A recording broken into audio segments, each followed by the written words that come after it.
Good evening. I'm Ben Singer. And I'm Tina Tai-Shaw. Thank you for joining us tonight. A border wall and now a possible state of emergency. All this as the federal government remains in a partial shutdown. In a few hours, President Trump is bringing his case to the American people in a nationwide address.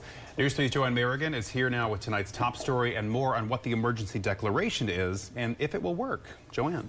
Well, Ben, you can talk about immigration and security, but if the president does go the route of a national emergency, it will be a pretty transparent effort to bypass Congress to get funding for that border wall. Now, members of Georgia's Republican delegation say they continue to support that wall. The question, though, is a drastic step from the White House the way to get it? Well, the president does have a lot of powers in regard to declaring a national emergency, but there's some guidelines. Local political science professor Bruce Mallard says Trump could declare an emergency, but should he? Presidents have tried, and they have not had a lot of luck.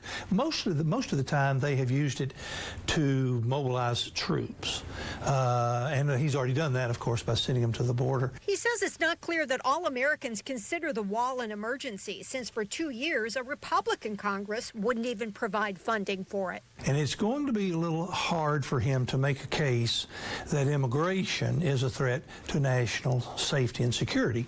I think that's why he shifted the focus to terrorists. Mallard says the emergency has to be based on a concern for health and safety, but this seems to have sprung from a budget dispute. It's going to be very, very hard to fund a $5 billion project without the Congress. It just baffles me that people don't understand that we need to secure our borders. First District Congressman Buddy Carter says he still supports a border wall. He says he doesn't want the president to be forced into declaring a state of emergency and believes Congress should provide funding. But unfortunately, he says Democrats are refusing to move away from their not 1 cent mentality. South Carolina Democratic Congressman James Clyburn. We know that we've got to fix our immigration system, and we cannot fix it by focusing on a wall that's more from the first century than the 21st. Paychecks are going to stop. Government services are going to stop. Mallard says the reality of a shutdown is something presidents are forced to deal with.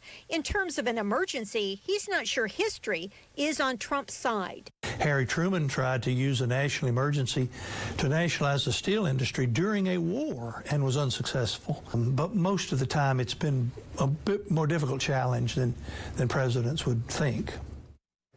Mallard does say if an emergency declaration is issued, it will probably be immediately challenged in court. The president does speak at 9 o'clock tonight. WSAV will carry that address. Joanne Merrigan, WSAV News 3.